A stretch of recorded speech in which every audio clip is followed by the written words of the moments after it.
Now I'm very excited to bring back a man who's been capping longer than a coon's age. You've heard him on radio shows and sports podcasts all over the nation. I'm happy to welcome back Mr. Tony George from DocSports.com. You can follow him on Twitter at TGeorgeSports. Tony, you had some vacations. I saw that. I was going to have you on earlier, but hey, man, I don't bug a man that's on vacation, but that's great. I love to hear about what you did. How's your summer going?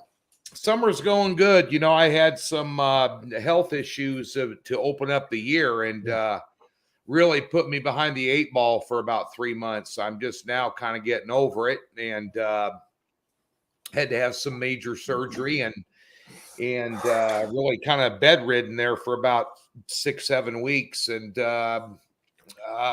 challenged my life, actually. So I was nip and tuck there for a while. And so when I finally got healed up, I decided just to go down to Gulf Shores and Pensacola area, down in Dixie, and just kill a couple of weeks and have a good time and kind of just take it easy. And baseball, you know, for many of us, not all of us, I know you're doing well. I'm not doing so well in baseball, so I stepped back a lot from volume this year and just decided to take some time off and kind of recharge the batteries and get things, get my feet back on the ground, so to speak. So, but also during all those times, gearing up and getting ready for and researching and studying what we're talking about today. And that's, well, college and pro football. And of course, NFL week 1 preseason kicks off. It's always a fun time, not necessarily a huge betting opportunity time, but it's a fun time to get TV back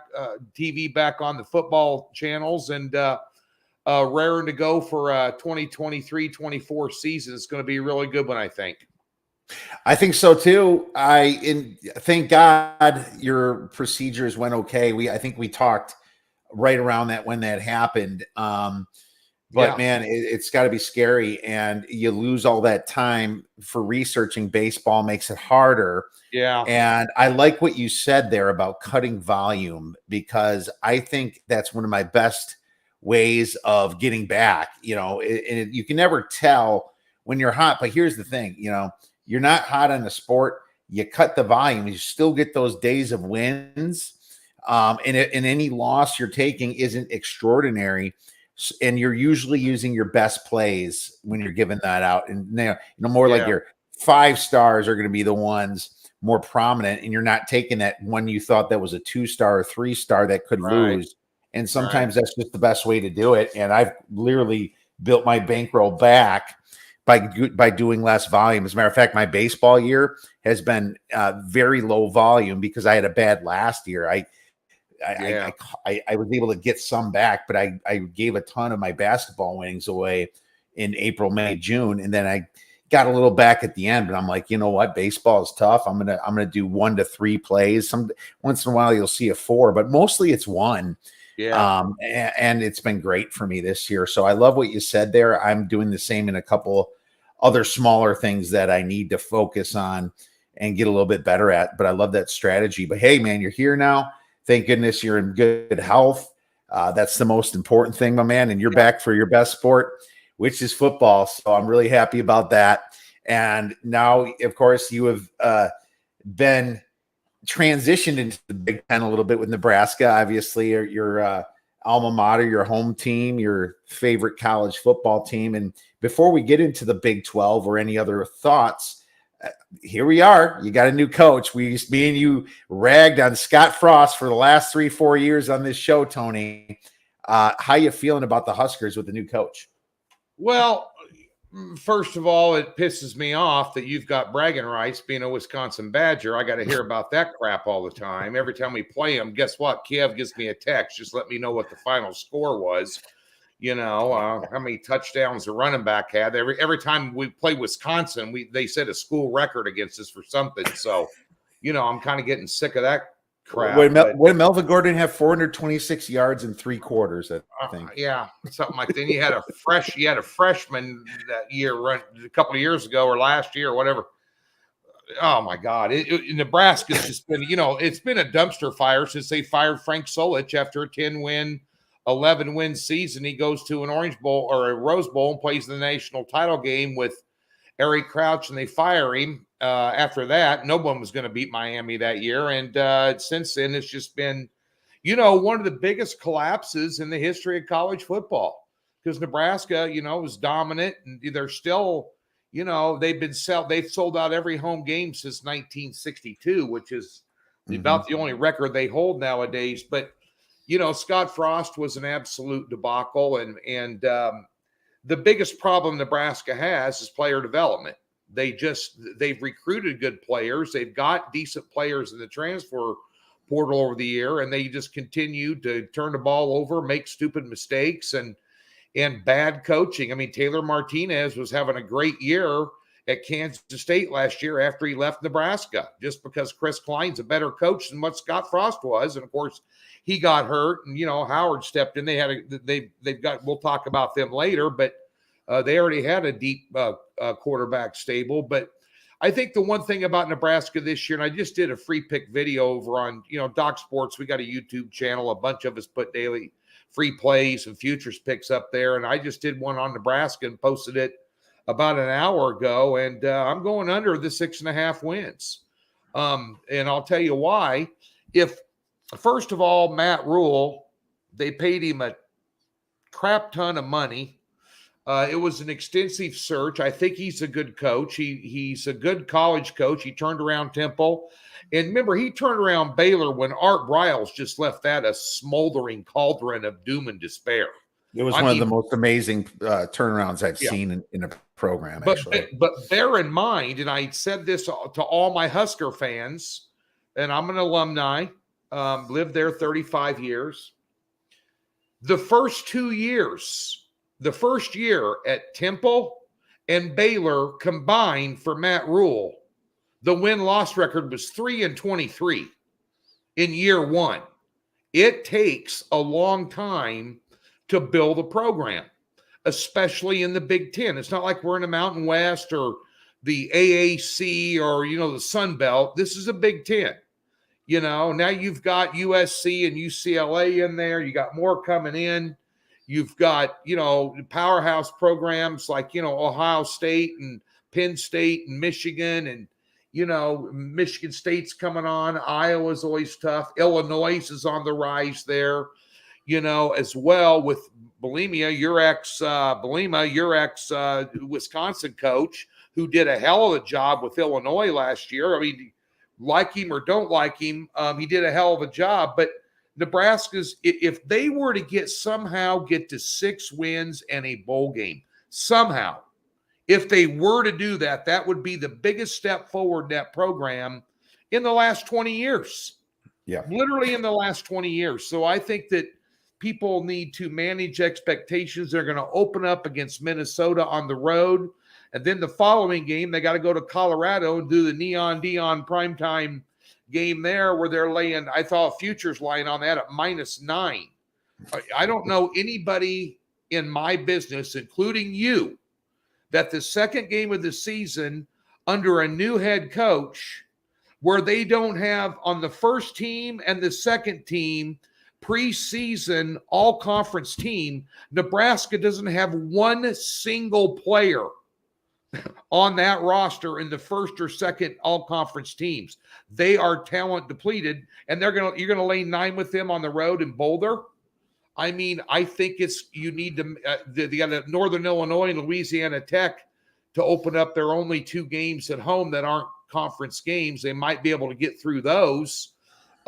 Maybe they split 1-1 or go 0-2 out of the gate, but I just don't see them. We got a new quarterback, Jeff Sims, out of Georgia Tech. We've got an entirely decimated defensive line. We've got an offensive line returning that was ranked 108th last year in college football out of 130-some programs. There's just a lot of things. One thing I will tell you, they'll be more physical, and they're going to be a lot more disciplined than they were under Scott Frost, and that will get them over the hump, in some games. In terms of competing, Kiev, and just not laying down, being a doormat and a whipping boy. Well, I got to tell you, I'm a little more lukewarm on Nebraska than you are. I just think that the Big Ten, West is wide open in a way. There's a lot of hype for Wisconsin, and this Phil Longo offense is a massive change from what Wisconsin has ever done. I mean, their spring game, they look terrible. I mean, they could be the biggest disappointment and then leave the door open for someone else. I don't like Purdue in their transition. No, I think Minnesota's always there, but they lost a ton of talent, including a quarterback. And then Illinois lost everybody to the NFL. I expect some regression there. They had a great fumble luck over there. You got Iowa, and they got Cade McNamara. So I guess they're kind of the favorites with Wisconsin. But it wouldn't shock me to see something out of Matt Rule. And I will say that Sims is a better quarterback than what they've had. And he was the only reason Georgia Tech got to 5 wins last year was Sims. So you got something working for you there. I think there's a little bit of hope for the Big Ten. But, switching to what's going on in this landscape, and we don't need to spend too much time on this, but man, we just saw over the last week, the Pac-12 get picked off more than Jameis Winston in 2019. I've never seen a conference just absolutely combust in this way in my entire life. Now, I mean, there's no Pac-4. This has got to end after this year. What are your thoughts about the new landscape we're about to see, and what the hell happened? Well, I did a podcast yesterday with a guy. We were talking about kind of the implosion of the Pac-12 and just basically the landscape of college football in general. And I don't know how it's going to shake out. I think it's all about money and greed. I don't think that's good for college football. I don't know about TV ratings. I don't know about an expanded playoff system with these big super conferences now. These players are getting nil contracts. I mean, this is just all it's become is just a paid farm club for the NFL anymore. And it's kind of taken the innocence out of college athletics in a certain degree, stuff that you and I grew up with. The guy I was talking to yesterday was like 28 years old. You and I got gray hair. We've been around a while. We're used to traditions, rivalries, Oregon State, one of the best rivalries in the country. I mean, that's the Civil War. That's it. I mean, I think USC and UCLA will still get it on, but like the Nebraska, Oklahoma games of the past, the day after Thanksgiving, they're gone. Now it's Iowa. I can't get behind that. Bedlam, that's gone. Oklahoma to the SEC, that sort of thing. So Oklahoma State, that we're not going to see that. Even in basketball, Kansas and Missouri was always a humongous rivalry. In the Big 12 back in the day, just all these things. And I don't know how it's going to shake out. And I don't know, how they're going to, apparently the TV revenue is enough to give all these conferences, all kinds of this money that people will leave for it. But, I don't know how it's going to shake out. I understand why a lot of these teams out west left. I mean, they don't get a lot of TV exposure on the East Coast or even in the Midwest. No one watches the Mountain West and the Pac-12 a whole lot. Not like the ACC, SEC, and Big 10 and Big 12. They don't have that kind of draw. So it was for me and you as handicappers being able to do the WAC or the Mountain West or the Pac-12 without as much focus on it as, Florida playing Florida or Florida playing Georgia or any of these others, you could really hone in and maybe find some edges on those point spreads with those less than focused games. So yeah, Oregon was good and Washington was kind of good there for a while. But at the end of the day, I watch those more than most people because that's what we do for a living. Through sheer attrition, you had to do it. So I'm going to miss finding those advantages. But I think the Conference of Champions, as Bill Walton likes to term it, is long gone and over. And who's ever left standing is going to be in the Mountain West or somewhere else, because geographically it doesn't even make sense. These kids are flying from LA to New Jersey to go play Rutgers or Maryland, or these are still 18, 19-year-old kids as student athletes. And I'm not so sure they're trying to professionalize the game and get professional style money involved with all these athletic departments, how that's going to be good for the game down the road. So we'll just see. I don't understand why the Pac-12 and the Big 12 kind of didn't see a little bit more of this coming. Now the Big 12 didn't get picked off more. I mean, who would be any of interest to the Big 10 besides Oklahoma and Texas? That makes more sense than the SEC. Yeah. Well, and the thing is like, why? If I could redo it, I think the smarter thing that Pac-12 could have done before they just lost Oregon and Washington is more some sort of merger with the Big 12, Pac-12 merger. I mean, you're going to have the most teams, but so what? It looks like they don't care about number of teams. Well, just having that many teams makes you look like a powerhouse. Yeah, and you get to keep your Oregons, you got to keep your Washingtons that way, your Arizona States, which is a massive market, obviously. Yeah, the size of the Phoenix is roughly 4th or 5th biggest in the country. Yeah, you're going to keep massive markets that way. I think that would have been smarter for them, but now there is no more Pac-12 and the Big 12. I'm sorry, it's just going to be looked at as an under. Appreciated conference. It's not so much like a Conference USA, but they're going to say, oh, they're not in the Big 10. Oh, they're not in the SEC. Wait till you hear all that for the next 5 years. It's like, oh, why does the Big 12 have 2 teams in the 12-team playoff, right? You might hear some of that, and it's just because of the media and the pundits that get paid to smear people. But the truth is I'm an old school guy, and I think that I like the way it was. I just think the only problem was only having 4 teams in the playoffs anyway.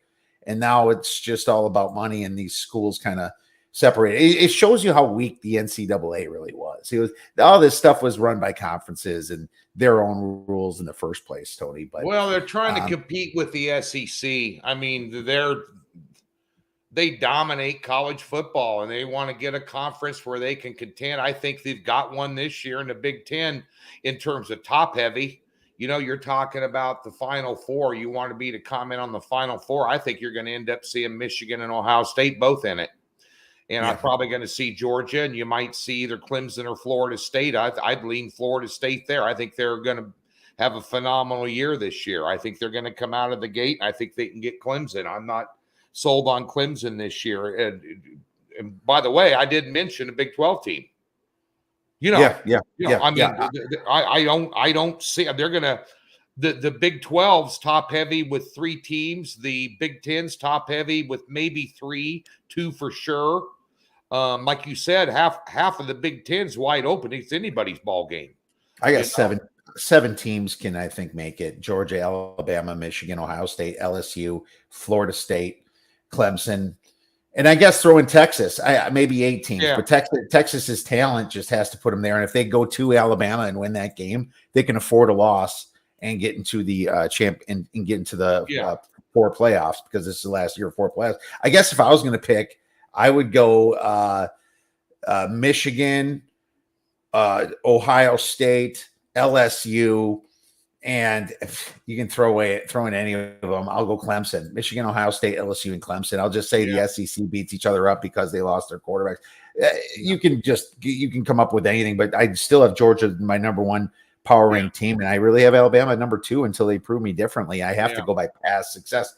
So there you go. I mean, we're just kind of shooting darts at this point, but what we do want to talk about here and focus on is the Big 12, and we'll start with Texas. They're my highest power rated team.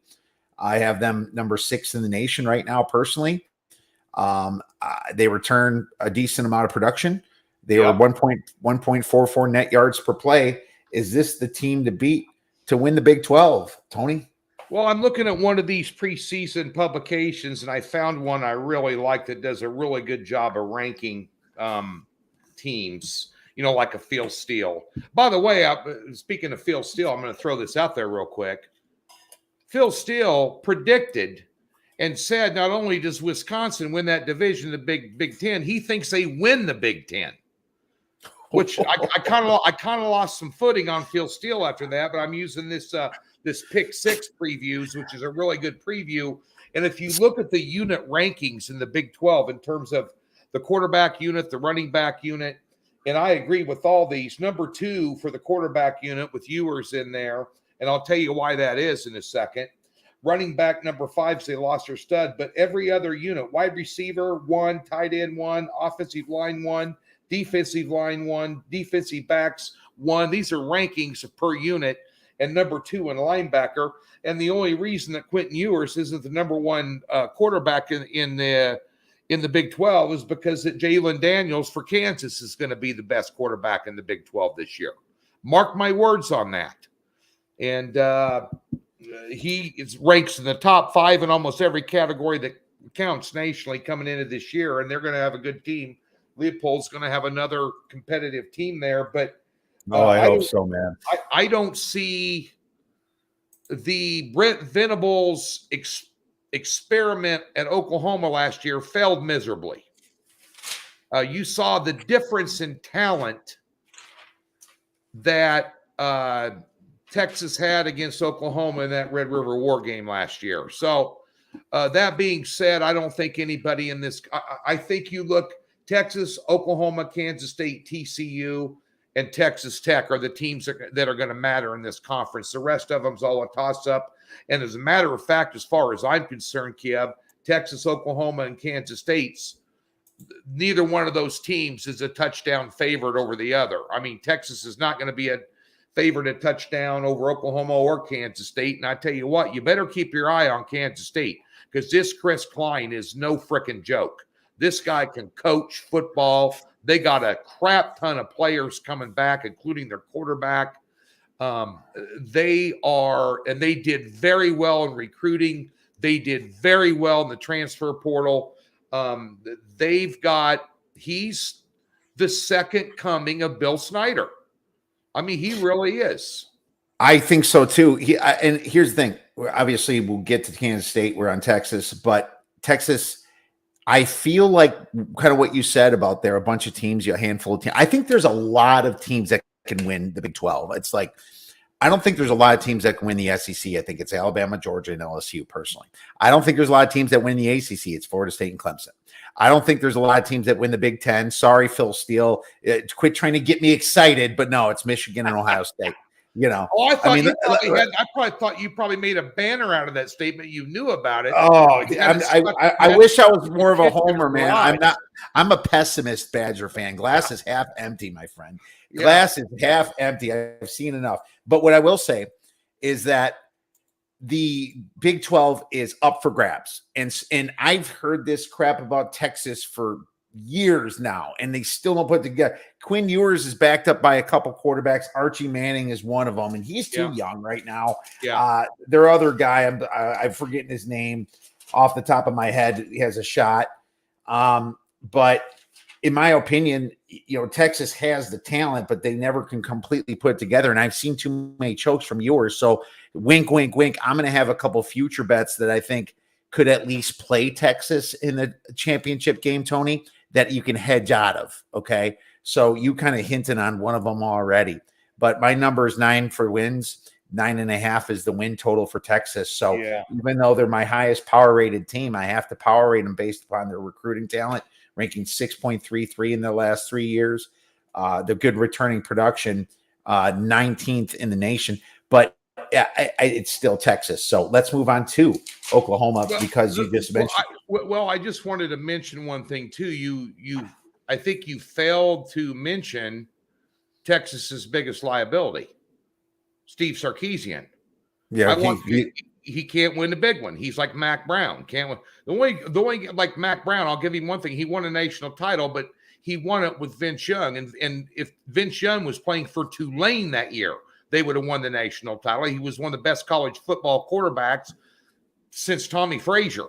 I mean, the guy was just unbelievable. Couldn't stop him. One of the best, probably the best national title game I ever saw, that USC Texas game. But Sarkisian last year also, Ewers got hurt in that Alabama game. He came back later in the season. But one thing about it that gives me pause in terms of I want to be higher on Texas. He really limited his playbook last year with a young quarterback, and they had the running game where they could just do a lot of play action passing and short dinks and dunks. I think he opens up the playbook a little bit more this year in terms of the vertical game, and it's going to be interesting to see, because if that pans out and if we think everybody as good as he thinks he is, they could potentially be a high octane attack that's very difficult to stop.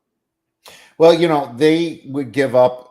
He didn't know how to handle fourth quarters, and they would get just beat down on those fourth quarters at some point in the big games.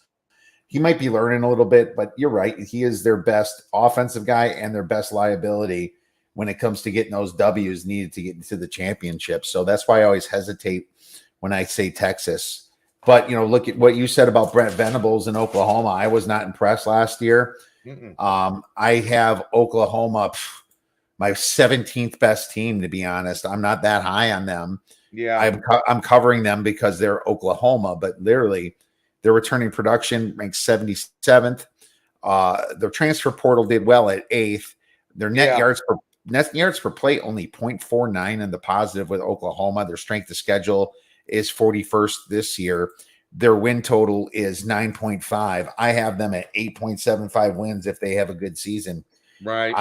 I mean, I see losses here potentially, obviously, versus Texas and the Red River rivalry again.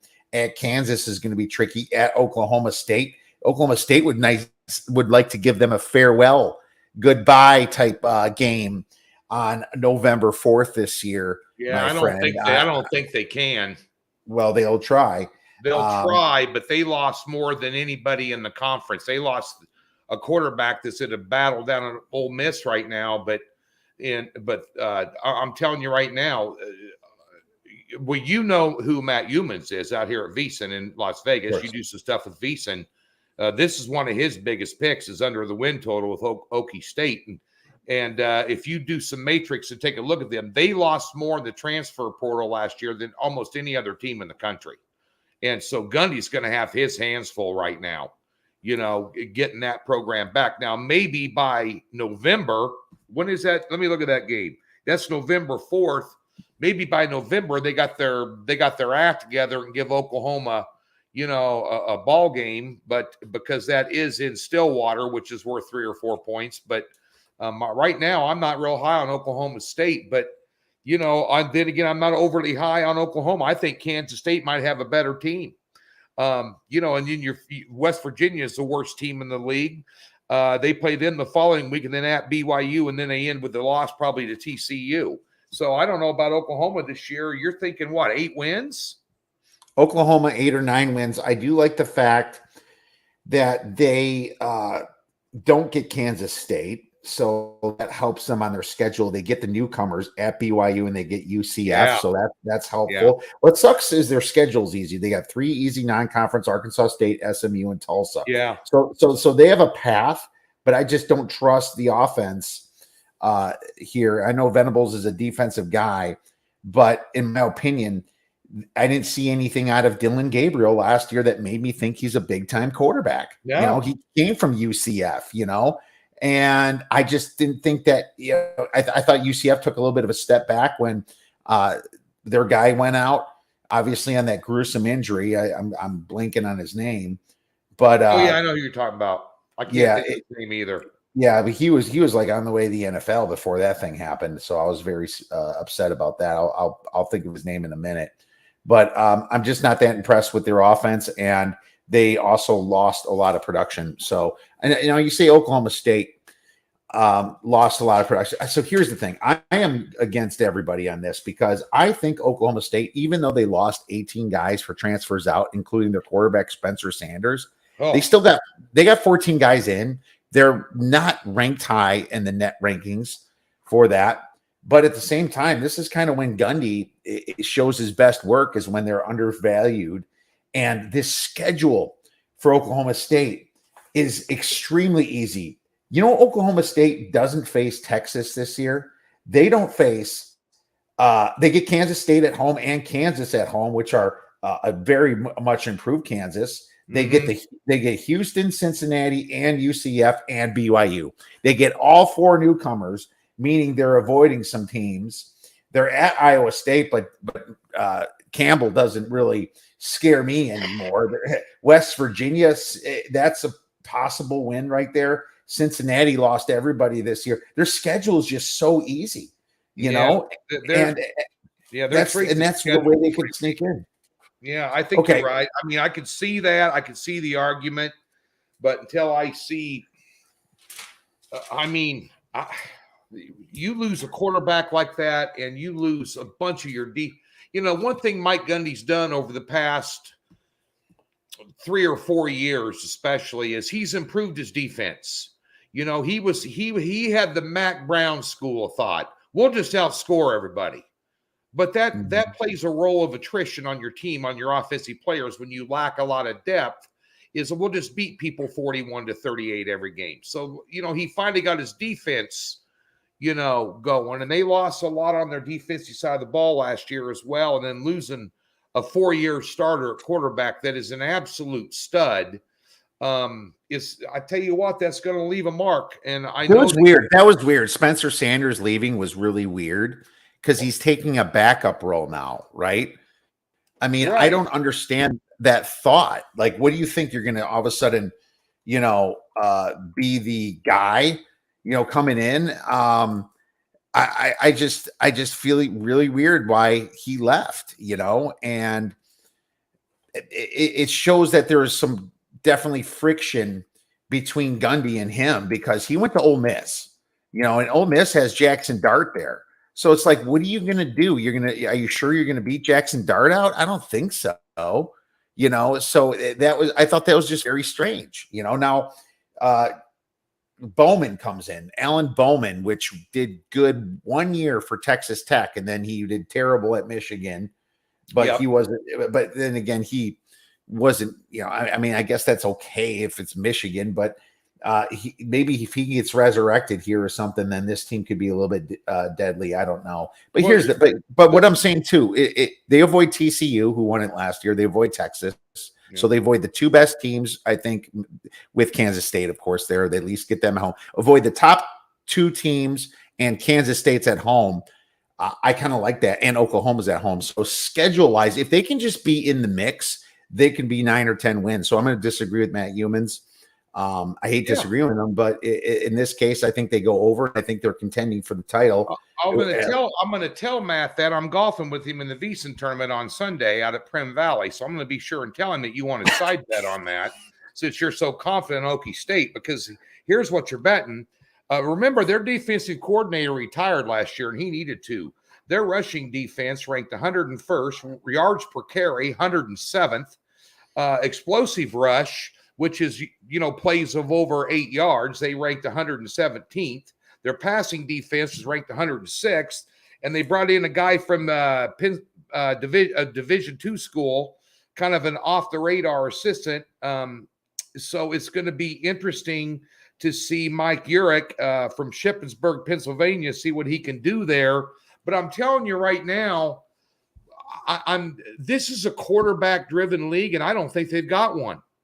Kevin, I think it's going to make a difference. I mean, in terms of those tight games, Kansas State, if they don't have it together, they can lose both of those.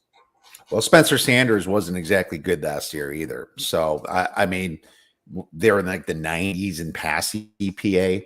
And now I know they've been shedding a lot of guys, but I mean, a guy that's like ranked in the 90s, that's worse than Division II, or not Division II, but like Group of 5 schools. I mean, how bad of a downgrade is this? I don't know if it was Spencer Sanders, but here's the thing. I'm just going to say, with this transfer stuff going on, they still brought 14 guys going in. I think the unknown is a lot better, and that's why, or a lot bigger. And this is also why I like to spread it out a little bit. I'm going to take Oklahoma State as a shot to win the Big 12 at 40-1. And you tell Matt Humans, he can give me a call. You can give me a call. I'm going to tell him during the show, after you already said Oklahoma State was going to really give everybody a ball game, that then you went out after, and I'm going to tell him you weren't even drinking cocktails yet, and you said I'm going to throw a flyer on him at 40-1. Hell yeah! They might not let you in the circa again, dude. Okay, well, you know what? I'll be fine, because I'll be there in a couple of weeks, and I'm telling myself as soon as I'm there. I'm sure he'll stop by. I'll be there with you, my man. All right, buddy. No, it's fun to have some disagreement, and I will disagree with that one. Yep. And we'll move on to TCU, because TCU was the champion team last year. Geez, Max Duggan, holy cow, did he take that quarterback position away from Chandler Morris so quickly in that Colorado game? That was the worst half of football I've seen on TCU. And then the whole rest of the year was just like, are you serious, right? Yeah. But now you have Chandler Morris coming back, and he's penciled in as the starter. Sonny Dykes did amazing things, transferring from SMU and working his magic here. Now the Horned Frogs, though, I hate to say it, they lost a ton of talent. What are your thoughts on the Horned Frogs this year? I believe their win total is probably around 7.5 now. Yeah, I'm going to go ahead and put Texas Tech in 4th and TCU in 5th in my rankings in this conference. And I think Texas Tech is a solid over 7.5 win total. I really like Texas Tech. That's one of my top picks out of this conference over the win total. And just for the reason that you stated, I think Sonny Dykes is a good coach. Mm-hmm. I thought he coached a team of overachievers last year that won some miracle ball games. Baylor, one of them, the Michigan game. And the quarterback they had was phenomenal. One of the best. He was a poor man's Brett Favre. Didn't look real pretty doing it, but boy, he gutted it out. He willed that team to a win. He reminded me of Favre for all those years up in Green Bay. And what a phenomenal football player. Just a phenomenal. In my opinion, I know that if it was any other year than last year, the kid probably won the Heisman. I mean, he was that good of a football player. So I guess my only comment on TCU is we're going to find out how good of a coach Sonny Dykes is this year. Because losing that kind of talent, not only quarterback, but at other key spots, in a top-heavy conference where they're in the conversation, we're going to find out how good they are. But their defense is going to have to get a little better this year because until we can see their offense do what they did last year, you're going to have to play a little better defense. But I think Sonny Dykes is a better than average coach. We're going to find out just how good he is this year, buddy. Well, I mean, what Max Duggan did when those 3rd and longs and he ran for 10 to 15 yards, getting almost every single one of them throughout the year, being dead to rights in the 4th quarter and them coming back and winning. That's not sustainable. And the good news is they get a couple Bama transfers, Trey Sanders at running back, JoJo Earl at wide receiver. Yeah. Seems like a lot of Bama transfers this year. Bama's really recycled some guys. The defense remains mainly intact, but they still weren't the reason that this team did well. You know, it wasn't their defense, it was their offense. And so I don't know what to think about that, but I had to give them a downgrade. And unfortunately for the big talent, 2 guys at receiver, they lost both to the Chargers, actually. This was one of my biggest downgrades. 8 points in the power ratings, being this Max Duggan and their skill positions leaving. So they only ranked 118th in returning production. I have them at 7 wins. So I definitely do not have them as one of the scary teams. But it is Sonny Dykes. You can probably bet some overs with them after the market adjusts to the clock not stopping on first down. But this is going to be interesting too. I love what you said about Jalen Daniels for Kansas, because I'm partnering my 40-1. And these are just like tiny half unit plays, Tony. But I think Kansas and Kansas State maybe could be at the championship game versus the Texas, right? Now, Kansas was my darling last year, and they went over my win total early by the 3rd game or something. They went over my win total. It was wonderful. It was like, imagine hitting your over 2.5 by the 3rd game. That just tells you the market was completely wrong on them. But Jalen Daniels got hurt mid-season, and this team had to outscore a lot of people. But I really believe that Kansas, with Jalen Daniels and the fact that the Big 12 is just all over the place, maybe they're one of the ones that make an argument. Now, they're not my best team by any means. I think I have them ranked around 36th in the nation. But what do I know, right? They ranked 2nd in returning production. They got rid of their defensive line, but they return everybody else. That's either a good thing or a very bad thing because they were bad on defense. But now this is the coach that I'm betting on, Lance Leopold, who I saw win 3 championships in a row at UW Whitewater out in Wisconsin, about an hour from Madison. I seen him win at Buffalo, taking them to the championship game when he resurrected that program. And, Kansas, believe it or not, was 0.82 net positive yards per play last year, returning all that production. If they can just fix their defense a little bit and still be a little bit of a highlight reel, I think they have a real chance. What I don't like about them is that they do have to play at Texas. They do have to play Oklahoma this year. They play Texas Tech at home and Kansas State at home, and they ended at Cincinnati. But I'm not afraid about Cincinnati this year. But this is another team that I think if the Big 12's a mess, you get them at 35 or 40-1. That's who you partner your Oklahoma State with. And throwing a little bit on Kansas State as well might not be a bad. But here's the thing. I'm just taking a spray shotgun approach at this because I see many scenarios in the Big 12. I wouldn't do this in the Big 10. I wouldn't do this in the SEC. I wouldn't do this in the ACC, maybe a little bit in the Pac-12. But Kansas right now, I like their quarterback, and I love their coach. And that's what I love betting on, quarterbacks and coaches. I think, and I'm going to reserve – this is not a team I'm willing to bet season win totals on or right now. This is an in-season play in terms of conference, but I want to see them September 8th against Illinois. They have Illinois at home. Now, Illinois lost everybody. They lost – I think Illinois had 5 or 6 players that went in the draft. Now, they're opening up with Missouri State, which is just, it's a team down in Springfield, Missouri. It's a soap scrimmage. But then they got Illinois, and then they're at Nevada. Then they got BYU at home. If they can get through that 4-0, then we're talking. Because bear in mind, defensively, they weren't all that good last year. I remember that bowl game. Who they play? Arkansas? It was like 55-53 or some crazy game they played. But they're returning 10 starters on a very productive offense with the best quarterback in the Big 12, and that considers some merit. Oh, for sure. I mean, Daniels was fantastic. He's got to stay healthy, but the coach, the returning production, the yards per play, we saw them suck on defense. Can they fix that? I don't know, but it was his first year, too, for Lance Leopold. Look at how we saw Chris Kleiman advance in as the Kansas State beats TCU in the championship game. And to be honest with you, TCU was or Kansas State was the tougher team. They would hit you in the mouth more, know. And so let's move on to Kansas State because I have no problem sprinkling a little on them at 5-1. Now, here's the problem with Kansas State. You can't hedge out of that really if they're playing Texas in the finals, but you can at least have something going into that game. I think that's most probable that it's going to be Kansas State this year. In the Big 12 championship game. The recruiting's never been all that great, but Kleiman came from the Dakotas, man, and from the FCS there. He makes the best of what he gets. And so at this point, if you're not getting 5-star, 4-star guys, it's all a crapshoot in my opinion anyway. A 2-star guy might as well be better than a 3-star guy in many of these situations.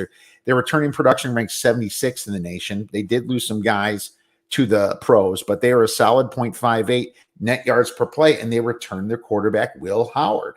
Returning Will Howard, I think, is the best thing that happened to him. So you got a great coach, and you got a good quarterback again. So that's just what I'm betting on. Non-flashy at all. They weren't a flashy team. They did the small things right, ranking 9th in turnover margin while playing very good defense. They do at least get 8 starters back on offense. The defense is a little bit more of a rebuild, only returning 5 starters, but it's just how Chris Kleiman builds his defense and finds these guys that are just workhorses and massively undervalued to the recruiting rankings. So I like their schedule. It's not terrible. They avoid Oklahoma this year. They're at Texas, so that's a little tricky. But here's the thing. Your thought process anyway is they're playing Texas in the final game. They get Baylor at home. They get Iowa State at home. If Kansas is fizzled out by November 18th, they have to go to Kansas, but they get TCU at home too. So this is another team that could be very dangerous. So I like Kansas State again. It wouldn't shock me to get them at 5.5, 6-1 right now to win. Like I said, the Big 12 is a crapshoot. I don't mind betting on the coach and the quarterback. In my power ratings between Texas. Because I think there's a liability head coach there, and I figure that in my power ratings. Oklahoma and Kansas State, on a neutral field. I have both Texas and Oklahoma favored in a neutral site situation over Kansas State by no more than 5.5 points. And I think coaching has a lot to do with that. I think the best head coach out of those three is Kleinman, between Venables, because he's still new as a head coach. He's a great coordinator, but he's gonna have to cut his teeth. Sarkisian gets games like that and loses them. I like their schedule. I think they enter the bye week unbeaten. They open up Southeast Missouri State, which is an FCS school. They're playing Troy. They play at Missouri, an old rival, kind of an old Big 12 rival there, which will be an interesting game. Then they open up a conference action against Central Florida. A lot of people have them kind of rated higher, like middle of the pack in the conference. And they have a bye. Then they play at Oklahoma State, at Texas Tech. They got TCU at home, which helps. Houston at home, which they're going to kill them. At Texas, could be a loss. Baylor down again this year. Kansas, and they're going to beat Iowa State at home. That Kansas game will loom large, as you said. They may have fizzled out. They fizzled out last year after starting out 5-0. Yeah, I mean, this is they were the most surprising team last year for sure. And I'm just wondering if they can keep it up, and I think they can. But for the sake of time, let's do Texas Tech real quick, and then we can kind of just say pick one of the other ones. In West Virginia, I don't know. Texas Tech. This was the other team that I kind of would have bet if I didn't bet Kansas State. They're more like 12-1 to win. I like their coach there and what they're doing. McGuire's good. McGuire came from a high school, but he knew all like the recruits, and he's just well in tune to Texas high school football, which is getting them recruits over at Texas Tech. And that was a little shocking to me, seeing them do so good last year. Tyler Shook is back, and they returned some great guys too. They ranked 64th in returning production. Transfer portal rankings is 59th. Now they're net negative yards per play, but man, getting 8 wins was pretty huge last year, and they won some big games. Nice 4 wins in a row after November 5th. They won 4 in a row after November 5th. Right. Yeah, and they didn't fizzle out like they usually do in the end. And they had a huge win. Everybody forgets this. They had a huge win against Ole Miss in the bowl game. Right. Huge win against Ole Miss. And everyone was betting Ole Miss.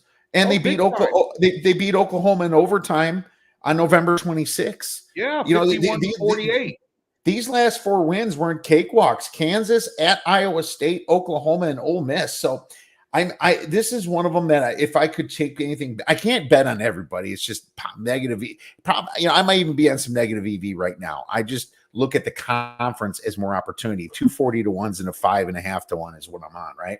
So Texas Tech is at 12 to 1. I could certainly see them make an argument here for the championship. And I will say that this team avoids Oklahoma, and they get TCU at home, and they get Kansas State at home. So it's almost like one of those, you avoid one of the old powerhouses in Oklahoma, even though we just hated on them. They get Kansas State at home, which was the champ. They get TCU at home, and then their only issue is at Texas, where they could already be in the championship game by then anyway. So if I had to take anything back, I would go with them. They do have an interesting non-conference game against Oregon on September 9th. Yeah, I think they get to that Kansas State game at home 5-1. I think they might lose. They're probably going to Wyoming winner, Oregon be a good ball game. I'd be curious to see that spread. Tarleton State, well, that's a soap scrimmage. West Virginia is the worst team and we'll talk about we're going to cherry pick and get out of here, but I'll tell you why you need to fade West Virginia almost every game. But and then Houston, they'll beat them. At Baylor, they'll beat them. They get to Kansas State. If they had a miracle against Oregon, they could get the Kansas State game unbeaten. It'll be 5-1. And even if you lose to that one at BYU, then you got to bye. So you got a week off to prepare to play TCU at home, which is huge, especially when you're talking November, late October. To have a bye week that gives you're going to get banged up by late October. And then you're at Kansas. Kansas, again, may not be – their depth for them late in the season showed last year. It'll show this year. UFC's a win, and you probably close out with a loss at Texas, but who knows? Oh, right. And that game against Texas might be to play in the title game.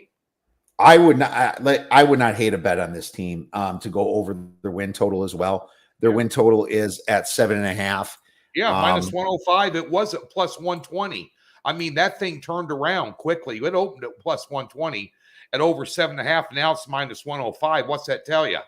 That tells you a sharp early money was coming in on Texas Tech. They thought that number was weak.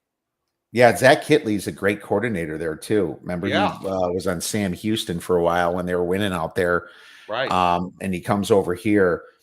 Man, I'm gonna seriously consider taking this over, and at 7.5, I'm gonna seriously consider that. I only put a 8 as my win total, but I might be a little light on this. I'm gonna have to run that. Look at my spreadsheet again on that. So let's pick another team. West Virginia, like you said, I think you said enough about West Virginia. Yeah, they're terrible. I mean, they're terrible. Yeah, their unit rankings are either last or dead last in every single category, including the worst quarterback unit. They got a good running back, but other than that, defensively, they're in big trouble. They're going to give up yards and chunks and all kinds of scoring. I would fade them. If you can get even a mediocre team to an above average team laying less than 10 against them, and they're on the road, for instance, just look at the schedule, folks. Fade them, because they're gonna have a lot of problems at West Virginia this year. Another early fade is a team I'll pick is that Cincinnati here. Now they're going to take a massive step back, and I know they've recruited pretty well compared to like the Power Five. Like they've been recruiting like the Power Five for the last few years, but 124th is what they rank into returning production. Their transfer portal rankings 39th. They're a nice positive 1.16 yards per play, but they're in the Big 12 now. They're moving from the AAC that was a little weaker last year. There's a lot of teams that really took a step down last year. Their win total's 5.5 for a reason. Scott Satterfield's coming in from Louisville. What a weird transition that was. He loses his job to Jeff Brom, and then he goes into Cincinnati. That's a tough hire after losing their coach to Wisconsin, right? Mm-hmm. One starter on offense is literally what they return. They get ASU transfer Emory Jones. I'm not so high on Emory Jones. I thought he did okay last year, but this defense was decimated by graduation. They lost everybody. This is a new team starting out, and now they're coming into the Big 12. This is a completely different team than what you saw the last 3 or 4 years. I'm going to be fading them most likely. I think the market might not have adjusted. I've moved them about 6 points down in my power range from last year, Tony. So I'm not sure about their win total, being that they do have some easier games.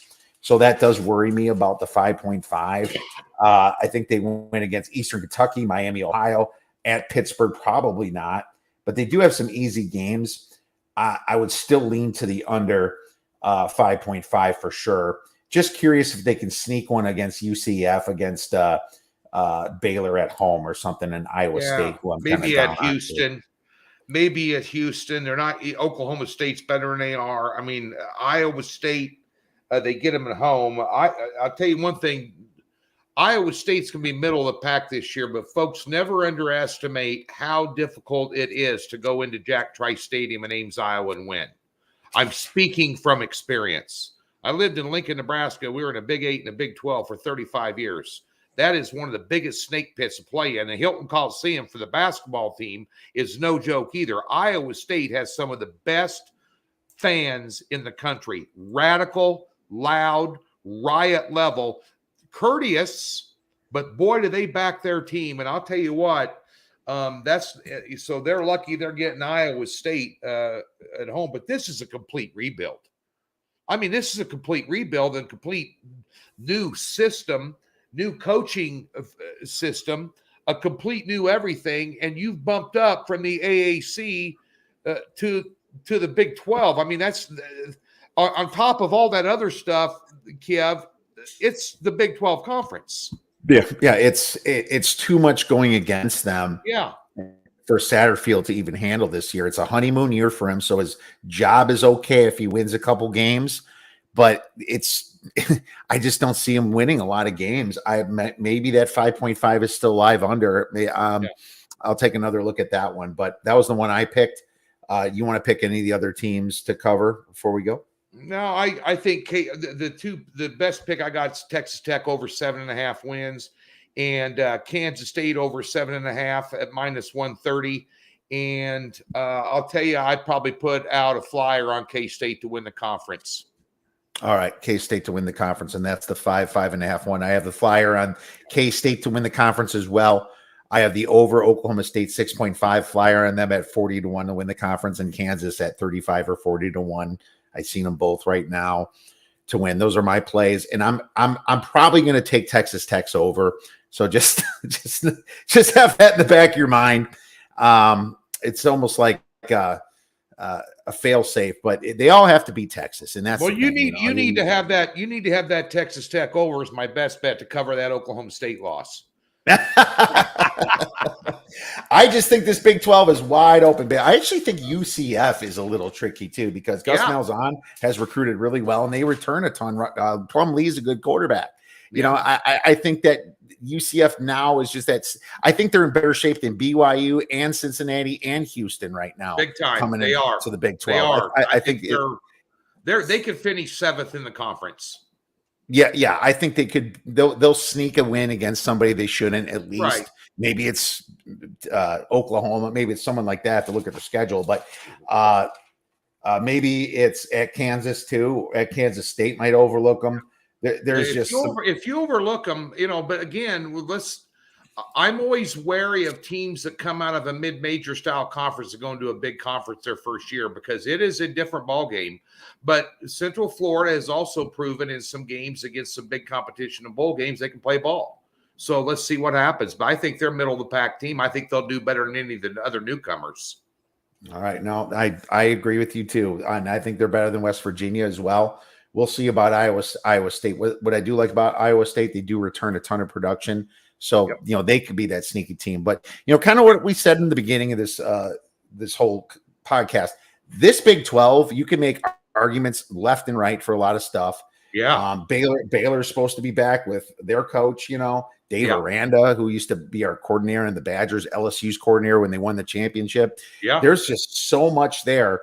Any team that you can get better than 10-1 to be in the championship game isn't a bad bet in itself. So that's my opinion on this conference right now.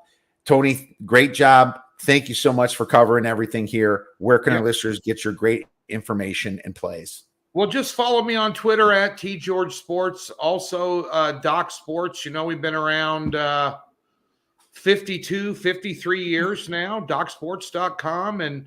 And of course, I do daily videos on YouTube. Just go to YouTube, type in Doc Sports, and I've got daily free pick videos there you can access. I tell it like it is. I don't pull any punches. And Doc Sports, like I said, is a good home for me. I've been there for the past 6 years and been in the business. This is my 32nd year in the sports handicapping business. So I've been able to keep my nose clean and stay away from the hype artists and the boiler room operators and all that for all those years. And so we're plugging along. And like you, I've worked very hard in the off season. I'm ready to go, baby.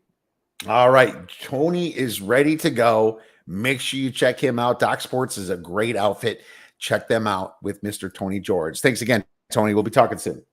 Well, I'll see you in Las Vegas in a couple of weeks, buddy. See you in 2 weeks.